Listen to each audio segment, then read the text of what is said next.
नाज़रीन अस्सलाम वालेकुम। आजकल तो सारे लोग सिर्फ निगरान हुकूमत और बिजली के बिल, यही दो खबरें हैं जिसके ऊपर फोकस है।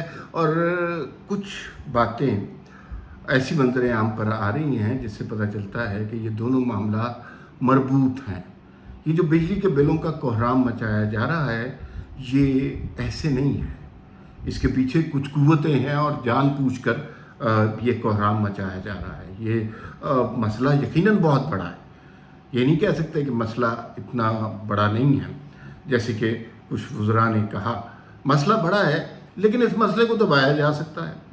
वो इस तरह के इलेक्ट्रॉनिक मीडिया, आपको पता है कि आजकल कोई भी खबर अगर आप रुकवाना चाहें तो 1 मिनट में रुकवा सकते हैं, और कोई भी खबर चलवाना चाहें तो सारे चैनल एक सी बोली बोले लग जाते हैं। तो इसका मतलब ये हुआ कि ये खबर रुकवाई जा सकती थी लेकिन नहीं रुकवाई जा रही। तो फिर क्या वजूहात हैं कि इस इशू को इतना ब्लो अप किया जा रहा है, इतना बड़ा किया जा रहा है। 2-3 तरह की थ्योरीज हैं, हतमी बात किसी के पास नहीं है, लेकिन जो थ्योरीज हैं वो मैं आपके साथ शेयर कर देता हूँ।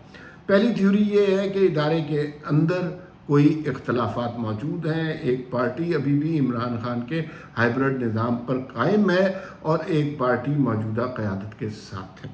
ये थ्योरी इंतहाई अहमकाना है और ये बिल्कुल नलिफाइड हो चुकी है, इसलिए कि फ़ौज के अंदर का निज़ाम इस तरह नहीं चलता, ये मुमकिन ही नहीं है। और ये इस तरह की बातें फैलाई जा रही हैं। फैला कौन रहा है? पीटीआई का सोशल मीडिया, जिसके ताल्लुकात अमेरिका में भी हैं।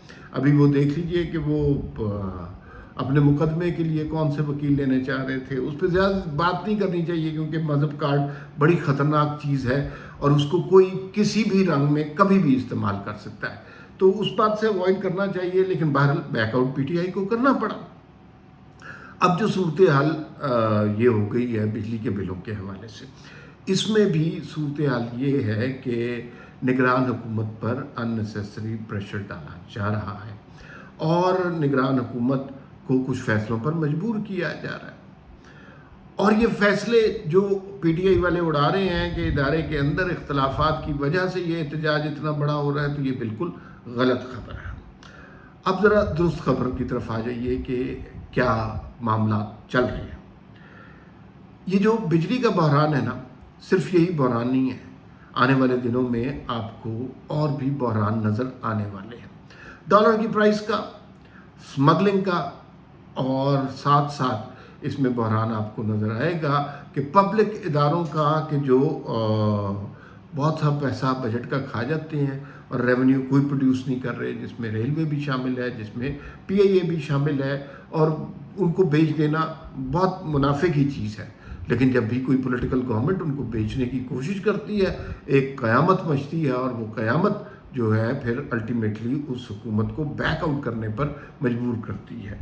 मिफ्ता इस्माइल साहब ने एक दफ़ा बयान दिया था कि रेलवे और पीआईए और रेडियो पाकिस्तान, ये इदारे अगर 1 रुपये में भी बिकते हैं तो बेच देने चाहिए। तो जाहिर है फिर कोहराम मच गया, लोगों ने कहा कि पाकिस्तान को बेच दिया और 1 रुपये में बेच दिया। हालांकि मिफ्ता की बात बिल्कुल दुरुस्त है, ये इदारे अरबों रुपए का खसारा करते हैं, कुछ प्रोड्यूस नहीं कर रहे। मतलब ये था कि इस इदारे को प्राइवेटाइज कर दिया जाए, जितने मर्जी पैसे मिले अपने मुलाजमीन का ख्याल करते हुए प्राइवेटाइज कर दिया जाए। अब प्राइवेटाइज हो जाएंगे तो ये इदारे प्रॉफिट में आएंगे, हुकूमत को भी प्रॉफिट देंगे और इकॉनमी में भी प्रॉफिट डालेंगे। और हुकूमत का सबसे बड़ी बात यह है कि अरबों रुपए का खसारा कम कर देंगे। लेकिन ये बात कोई भी पॉलिटिकल गवर्नमेंट आज तक नहीं कर सकी। जिसने भी कोशिश की मुंह की खाई। जब पीपल्स पार्टी वाले करने लगते हैं प्राइवेटाइज तो नून वाले शोर मचा देते हैं, ये मुल्क को बेच रहे हैं। जब नून वाले प्राइवेटाइज करने लगते हैं तो पीपल्स पार्टी वाले शोर मचा देते हैं। और अब तो इनके ऊपर एक और तमाशा आ गया कि पीटीआई आ गई है, उसने कहा कि अगर किसी ने बेचने की कोशिश की तो मुल्क को बेच रहे। हालांकि इनको बेच देना दुरुस्त रास्ता है। तो ये जब पॉलिटिकल गवर्नमेंट नई फैसले कर सकती है, उनकी मसलहतें होती हैं, सियासी मसलहतें होती हैं, तो ये फैसले कौन करेगा? मुझे यूँ लगता है कि ये फैसले निगरान हुकूमत करेगी। और इसीलिए आपने देखा होगा कि ये निगरान हुकूमत के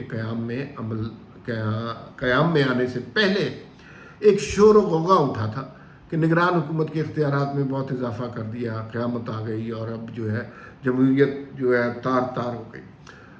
بعض اوقات لگتا ہے کہ وہ انہی فیصلوں کے لیے نگران حکومت کے اختیارات بڑھائے گئے تھے۔ اس میں فیصلے کیا ہو سکتے ہیں؟ ایک فیصلہ ڈالر کی اسمگلنگ روکنے کا بھی ہو سکتا ہے۔ اب جب بھی کوئی پولیٹیکل گورنمنٹ اس ڈالر کی اسمگلنگ کو روکنے کی کوشش کرتی ہے تو اس میں بڑے بڑے لوگ شامل ہوتے ہیں، بڑے بڑے ادارے شامل ہوتے ہیں اور پولیٹیکل حکومتوں کی چیں بول جاتی ہے اور وہ ہمت نہیں کر پاتی۔ تو ڈالر افغانستان جا رہا ہے، جہاں بھی جا رہا ہے، اس کو کون روکے گا؟ تو پھر حافظ صاحب نگران حکومت کے تحت مثلا کچھ فیصلے کروا سکتے ہیں، کچھ لوگوں کو پکڑوا سکتے ہیں اور کچھ لوگوں کو سزا دلوا سکتے ہیں، کیونکہ اب صرف 1 پوائنٹ ایجنڈا ہے پوری قوم کا انکلوڈنگ حافظ صاحب، وہ معیشت معیشت معیشت معیشت اور معیشت ٹھیک کرنی ہے، ڈالر کی اسمگلنگ کے۔ اچھا، اسی طرح گیس کے لاسز، جو گیس کے لاسز ہیں اور بجلی کے لاسز ہیں اور جو میٹر ریڈرز کی منوپلی ہے، اس نے پاکستان کو کئی ارب روپیہ پر منتھ کا نقصان ہو رہا ہے۔ اس میں پولیٹیکل حکومت فیصلہ نہیں کر پاتی، اس میں بندوں کو بھی نکالنا پڑے گا، لوگوں کی نوکریاں بھی جائیں گی، تو کون کرے گا فیصلہ؟ مجھے یوں لگتا ہے کہ یہ فیصلے الٹیمیٹلی نگران حکومت سے کروائے جائیں گے کیونکہ ان کے سٹیکس نہیں ہیں۔ اسی طرح کچھ ادارے ایسے ہیں کہ جن میں بہت زیادہ اوور امپلائمنٹ ہے۔ اوور امپلائمنٹ یہ ہے کہ ہر ادارے نے پولیٹیکل بھرتیاں کی ہیں اور بے تحاشا بھرتیاں کی ہیں، ہر سیاسی جماعت نے کی ہیں اور وہ ہر ڈپارٹمنٹ میں ہیں۔ اب ایک جگہ ایک آدمی کی ضرورت ہے، وہاں 10 آدمی ہیں، تو وہ ایک آدمی والا کام بھی نہیں ہوتا، ادارہ جاتی پالیٹکس کے اندر وہ ساری گڑبڑ ہو جاتی ہے۔ تو اس طرح کی کوئی ڈاؤن سائزنگ یا رائٹ سائزنگ اگر کرنی ہے تو وہ بھی نگران حکومت کے دور میں ہوگی۔ بجلی کے کنیکشن یا جن اداروں سے پولیٹیکل حکومتیں بجلی کے مد میں اخراجات وصول نہیں کر سکتے تو وہ بھی نگران حکومت حافظ صاحب کی سربراہی میں حاصل کر سکتی ہے۔ تو اب آپ کو کچھ سمجھ آ رہا ہے کہ یہ بحران کنٹرول کیا جا سکتا تھا، کم از کم خبروں کی حد تک۔ یہ نہیں کہ بجلی کے معاملات ٹھیک ہو جانے تھے، بحران کنٹرول خبروں کی حد تک کیا جا سکتا ہے، نہیں کیا۔ پی ٹی آئی والوں نے اس کو یہ سمجھا کہ ادارے کے اندر سے ان کے لیے کوئی مدد آ گئی ہے اور کوئی جناب سازش کر رہا ہے اور کوئی عمران خان کا سپاہی ادارے کے اندر موجود ہے۔ یہ بات بالکل غلط ہے، یہ نہیں ہو رہا۔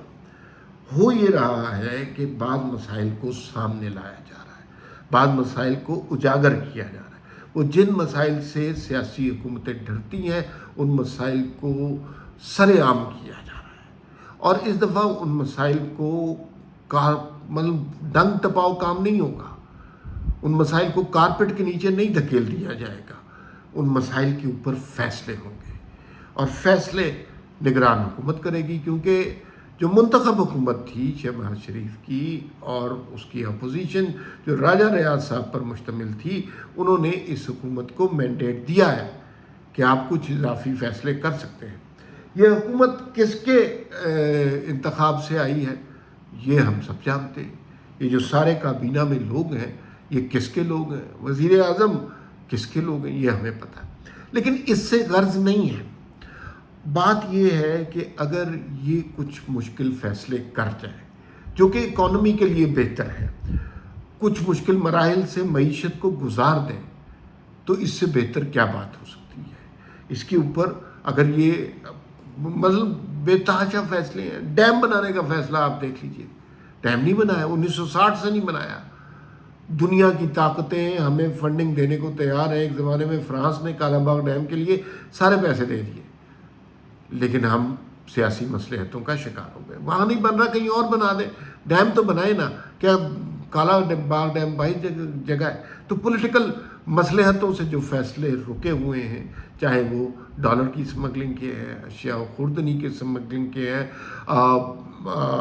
لائن لاسز کے ہیں، میٹر ریڈروں کی منوپلی ہے، یا کسی کے بھی کوئی فیصلے ہیں، ان کو اس نگران حکومت سے درست کروانے کا ارادہ ہو سکتا ہے، اور اگر یہ ارادہ ہے تو یہ نیک ارادہ ہے۔ پھر ملاقات ہوگی۔ اللہ حافظ۔